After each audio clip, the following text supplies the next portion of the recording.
Don't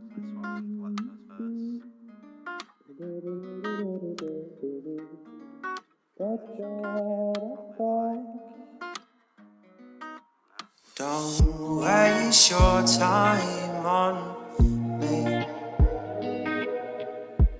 Take a breath, take a stand, and people. Right. So, Lewis Kelly, thanks so much for joining us today for our isolation interview. And this is episode 3. So, welcome to episode 3. Thank you. So, we're going to start off today by, obviously, like, you're a very, very good friend of ours and you're a client of Music Box Pure. So, many of us know you already from all your previous stuff and your acoustic stuff and for playing a show earlier this year in January too. So for those who don't know you and who are only like new to following you and hearing about you, how would you describe yourself? And just tell us a bit about yourself as well, and who you are. My name's Lewis. I'm from Manchester. I'm 18, and how would I describe myself?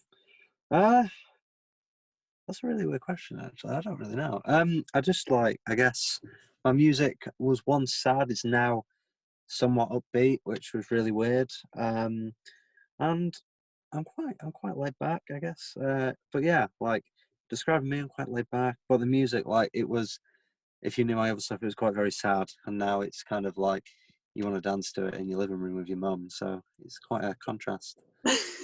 It definitely is, yeah. So obviously, like your original fans will know you for from all your previous acoustic stuff, but you've now entered like an area of more kind of upbeat stuff, like you were saying, and more kind of vibes and all that. So what was the inspiration behind you, going down a different route and creating a new sound? You know what? I'm going to be completely honest. This was never the plan. It was not the plan at all. For when, if anyone does hear the next set of songs that come out, they are all quite, as I say, lo-fi kind of. But this wasn't the plan. When we first went into lockdown, I actually wanted to do an indie rock, kind of indie pop EP. Yeah. It literally took one song, which was Unemployed. It took one song to go in a different direction. And then we were kind of just let's try it with the other songs. And we tried it, and it just all went into that direction. But it was not the plan.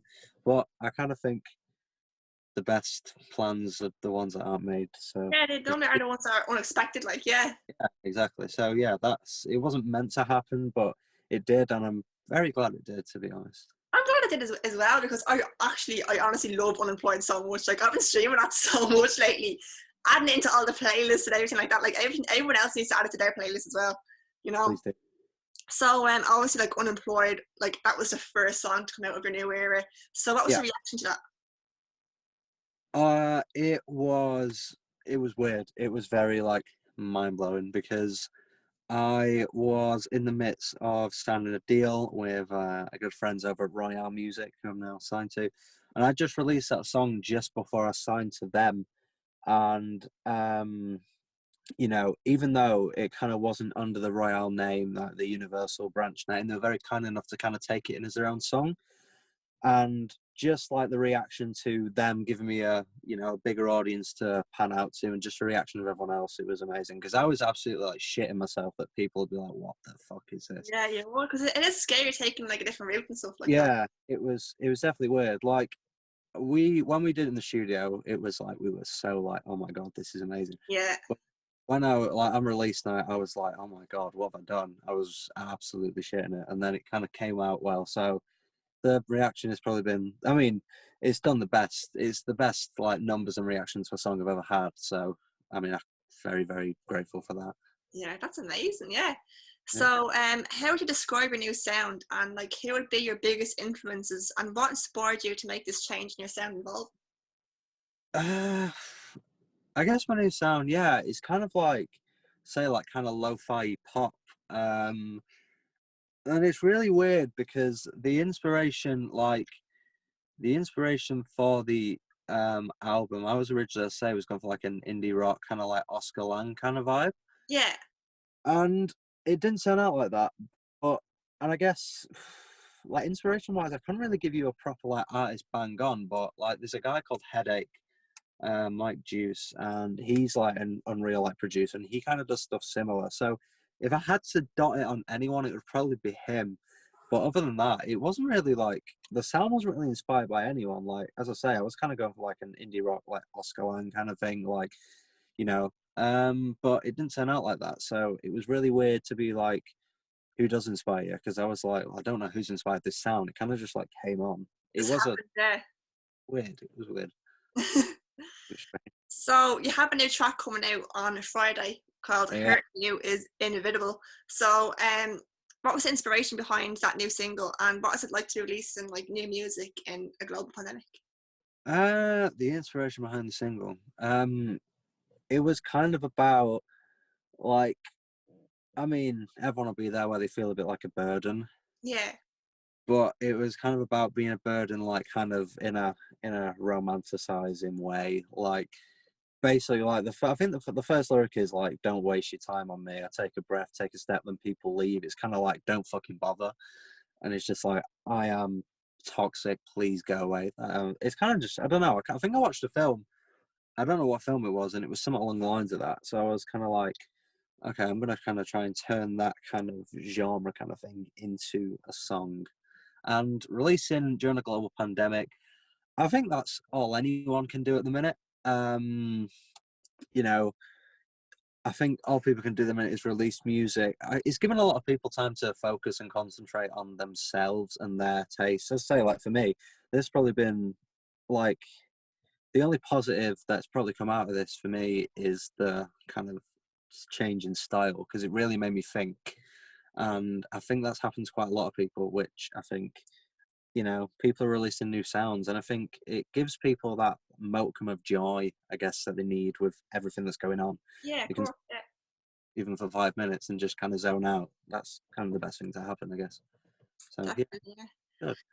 So, what is the creative process behind the production of your music, and where do you get your ideas for most of your songs? Like, where do they mainly stem from? I mean, production wise, I have two mates called Isaac Kennedy and Ben Lane, and without them, this project would not have been possible, like at all. Straight up, like they have took this sound to like a new dimension, and I find myself kind of learning from them as well, kind of watching us create this whole era. Yeah, Uh, and I just, you know, find myself like being madly inspired and creative when being around them and watching them kind of, you know, in a way turn this into like an unreal sound.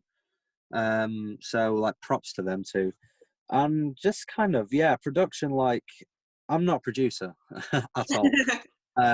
So I kind of just like, if I have an idea, I'll pitch it, and then luckily for me, as I say, I have two great fucking producers, and they kind of turn that sound to life, and I'm like, that is literally it. yeah. Uh, so yeah, just kind of like that. Like no credit to me for that. Props to them too for that. So, what would be your fondest musical memory? Like, that could be like, your favorite show that you played, or like, like maybe like something that came to you when you wrote a song. Like, what would be like your fondest musical memory? I mean, I feel like I say this every time. People are gonna think this is fucking pay promo, but it's not. But the Whelans show in Yeah. that is one of them, like 100%. Like, as I say, I kind of grew up listening to Gavin James and Ed Sheeran, and kind of listening to that live at Whelans EP of Gavin's. I always wanted to play that, so when I got asked to play that, I was like, what the fuck? And I played, I played a few songs. I was backstage with a fellow, you know, one of an Irish musician, David Keenan. Yeah. I was backstage with him in at Sheffield show, and I played him a few songs. We kind of spoke and shared stories. I think that was a nice moment. That was something that was That's quite inspiring as well. Yeah. yeah, definitely. So, and yeah. So, who is your dream artist to collaborate with? Oh, there's too like there's like a list like that. Yeah. There is a lot. In all honesty, it's kind of different, like genre wise. Say if I wanted to do like a singer songwriter kind of EP, I'd definitely love to do one with the likes of like Plested. If it was kind of this vibe currently in, it would be um yeah, probably Headache, who was discussing earlier. And kind of, let's say, like indie wise, it kind of be like Oscar Lang and like B, kind of that vibe. Yeah. Uh, there's too many. There's like a list that like starts and just never ends. Yeah. Yeah, I love Oscar Lyon myself. He's pretty class. He's Yeah, really and good, yeah. I feel like a really cool song. It had to be Post Malone because he just fucking. Yeah, Post Malone. I love him as well. Yeah. So you mentioned there, like, you know, like your favorite gig there was like Whelans back in January at like our events. So like, what was your dream venue to play, and like what was the first venue you ever played? And we also noticed that, you know, like during the summer, unfortunately due to COVID, you had to like reschedule and cancel a lot of like your headline shows. You were playing a big one there in Manchester. What kind of impact did that have on you, like having to, you know, constantly reschedule something like that? I think like dream venue for me, I've always had a soft spot for the Deaf Institute in Manchester. Yeah, that's looking like And yeah, it actually got closed down, but it's now back open. Someone bought it, so that's fucking good news. So that internationally, again, like I'm not just saying this because it's in Ireland, but the Olympia Theatre looks fucking unreal. Yeah, it is. So yeah, that definitely, and yeah, the rescheduled shows, that was the biggest pain in the arse as well. Especially for the fact that like when was it meant to be? It was meant to be May. Yeah. Then I think, and when was it meant to be? It was meant to be like something like that. Yeah. Yeah, May, then October, then January, and now it's May again. Like, yeah, it's nothing can be done, and obviously health and safety first. Yeah. But yeah, it's frustrating. But you know, unfortunately, everyone's going through it.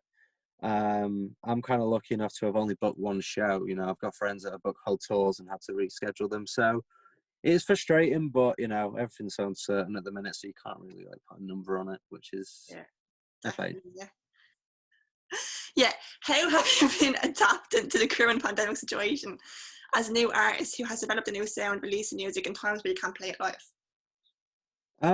It's given me, I guess, this has kind of given me time to think how I want to play it live, which again is kind of the only positive I can take away from this. Just because, as I say, like my old stuff is purely acoustic, so I could kind of get away with it. I can play these songs acoustic, like, you know, every song I write is wrote on a guitar, so they can be played acoustic, but I kind of like to, you know, amp it up a bit. So it's kind of given me time to think about how I actually want to play them live, which is, you know, is beneficial. But yeah, I think it is, if you ask any artist, it is a weird time. It's a very strange. Yeah, it's tough for everyone as well, you know. Yeah, exactly. Yeah. It's... So what was the first record you ever bought? See, I've been asked this a few times and I always get confused. I don't know if it was either Plus by Ed Sheeran or it was a Now That's What I Call Music. I think mine was one of those as well. Yeah, I don't know. I think everyone just went through that phase of like just collecting all the Now That's What I Call Music, you know. See, like, I didn't listen to them, but I was just so fucking excited for it to get to 100 because I felt like I've been my life. I was like, hurry up. But yeah, probably one of so if you could change anything in the music industry, what would it be? And do you feel like the government needs to, like, you know, give more support to artists? If I could change anything, I think there's a lot to be changed. You know, you look at like fucking festival lineups and the inequality in that is just complete bullshit. Definitely, yeah. Especially with Reading and Leeds and all that, you know. Yeah, and that needs to change. I think payment for streaming services need to change, like Spotify, and it's fucking ridiculous, you know.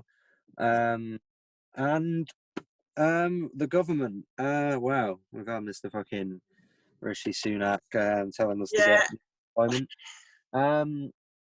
To like, I mean, if anyone's watching this and they get offended by this, I apologise, but I also don't.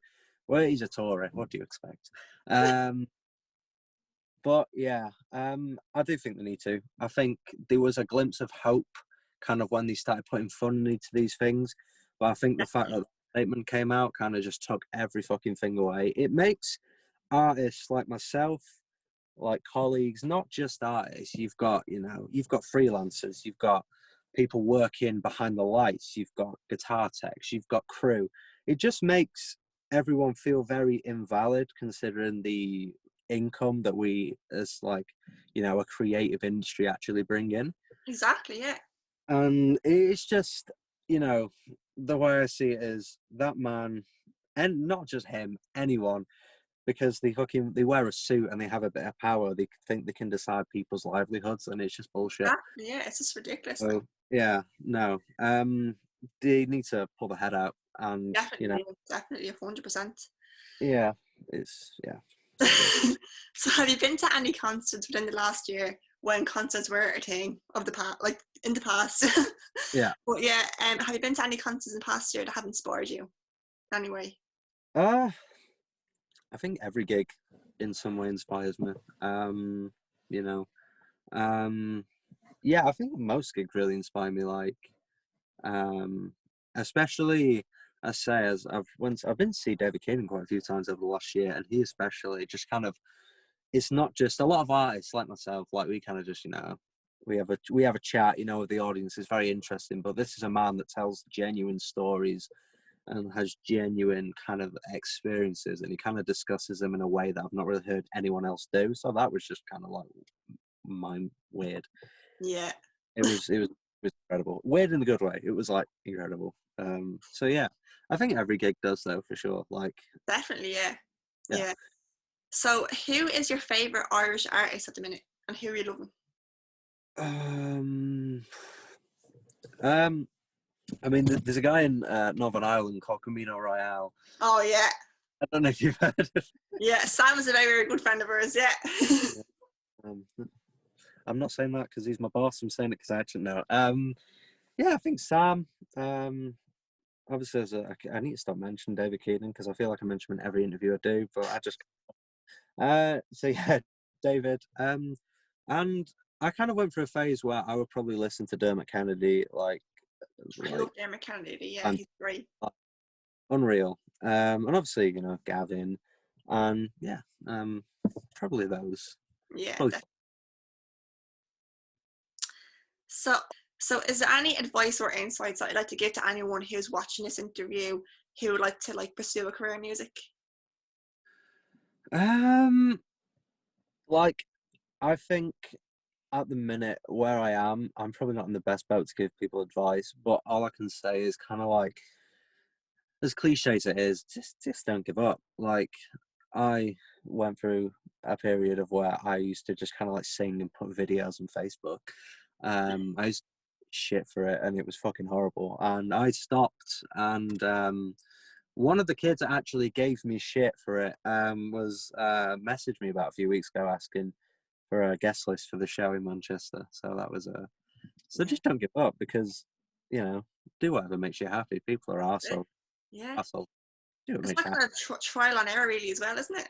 Yeah, exactly. And learning experience. Yeah, and another thing is as well with advice is, when you obviously you're in the industry, and if you start working your way up, don't look down on people and forget about the people who were there for you at the start. I do that countless times. I'm not going to mention names, but there's people that I've known and have experienced who are, we're all very friendly, and now that they're kind of getting somewhere, they're kind of just nowhere to be seen. People like that. So just don't forget where you came from. Just exactly, yeah. Be humble. Yeah. Exactly. Yeah. So, what is your go-to song to distract yourself during hard times, and have you developed any hidden talents over the course of the lockdown, pandemic, and all that?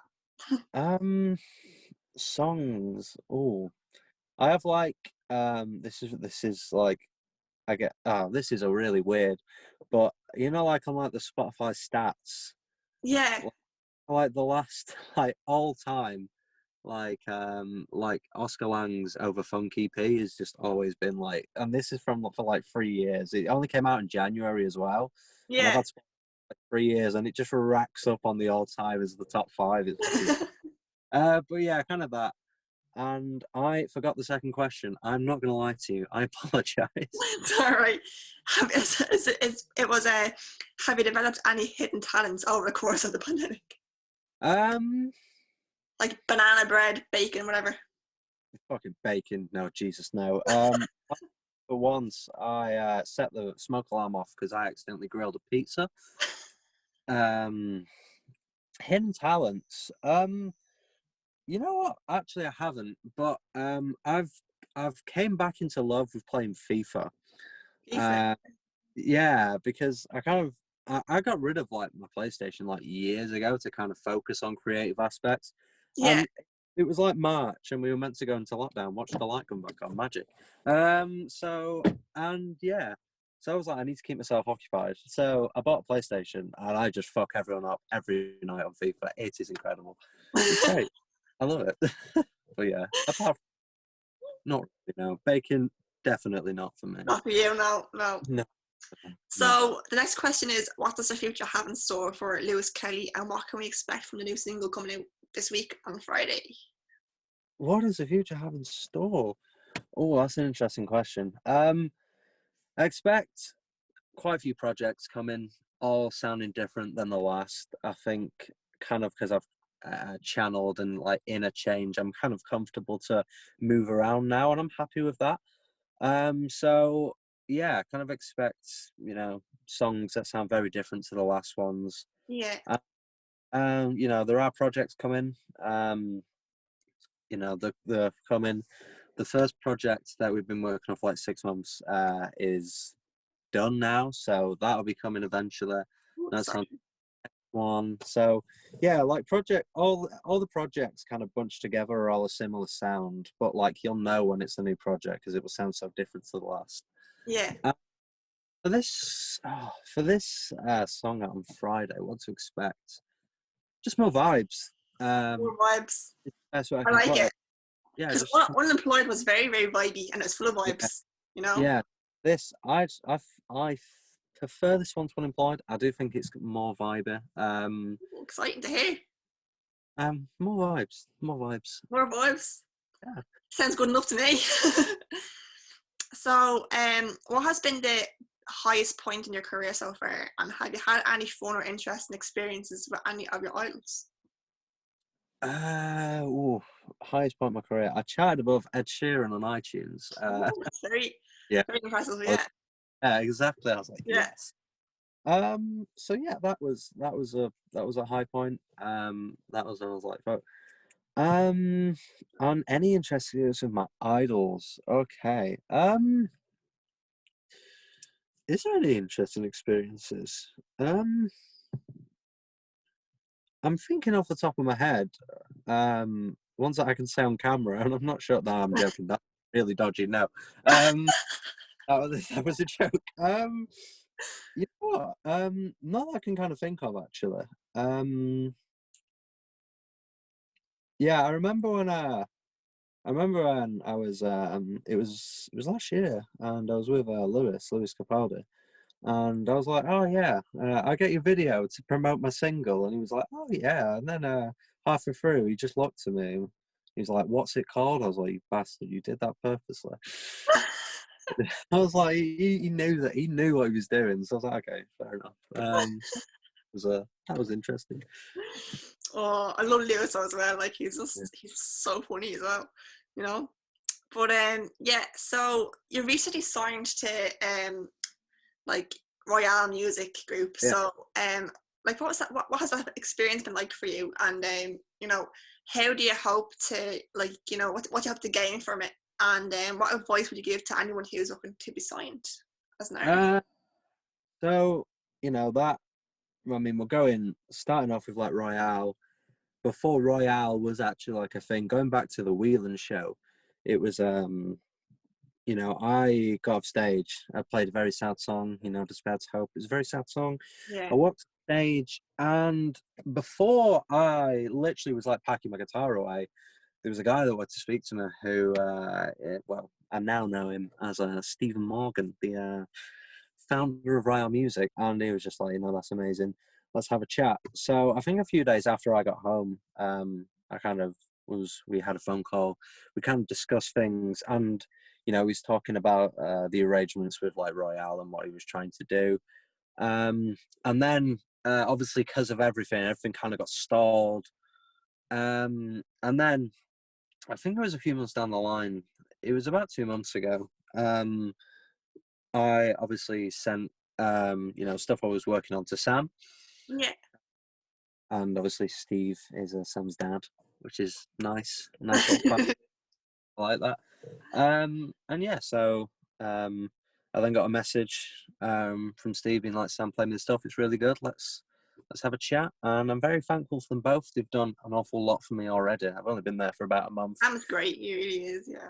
So by definition, as I say, like Unemployed wasn't even their track, but Steve and Sam really helped me out by kind of pushing it like it was on Royale. Like they didn't have to do that. I released that under my name just before I was signed, so they didn't even have to do that. So, you know, they've been very, very kind to me, and I'm very grateful. And yeah, kind of just about anyone being signed, as cliche as it is, I used to think that someone might be watching in the crowd thing was such a fucking cliche, but it turns out it wasn't. So, you know, anything can happen. Exactly, yeah, exactly. So, that was mainly like, you know, the end of our interview, really. So, the new single is out on Friday, and do you have any, you know, words to say about that? Stream it, buy it. I mean, do what you must. Just damn it. Show it to your mum. Show it to your dad. Tattoo it, but not in my handwriting because my handwriting's shit. And just vibe to it. You know, have a smoke to it. Have a drink to it. Cry to it. Sleep to it. Other things to it that you can do. Toilet, listen to it, yeah. Yeah, whatever you want to do, just do it. And it's available this Friday on all major streaming platforms like Apple Music, Spotify, and all that. Yeah, and yeah, so it's out this Friday, October 23rd. So yeah, you can find Lewis on Instagram, Twitter, and Facebook. And what's your username there, Lewis? Just remind everyone. I'm also on OnlyFans. No, that was a joke. I was a joke. Jeez. All right. My oh god. Okay. My use. Exclusive content. Oh Jesus. Okay, that was a joke, Mum. My username on Instagram is Lewis K Music, and Twitter and Facebook it's Lewis Kelly Music. And if the guy who's on Twitter, who's called Lewis K Music, is watching, you haven't been active for 4 years, please give me the username. I will not ask again. You've not been active since like 2016. Yeah, I'll make a petition just to, like, you know, get him off Twitter. Yeah, you know, hand it over. I just want Lewis Music on Twitter, but he will not give it up. So yeah. Lewis, thanks so much for talking to us today for our isolation interview. It's always great talking to you and catching up. Yeah. So is there, just to close everything off, is there anything else that you'd like to add? No, I think I've ruined my credibility enough with the OnlyFans joke, so I think at that. So yeah. So perfect, yeah. So Lewis, just thanks so much again, and yeah, we'll see you soon. So bye. Right, bye. I'll see you soon. Bye. Bye. See ya.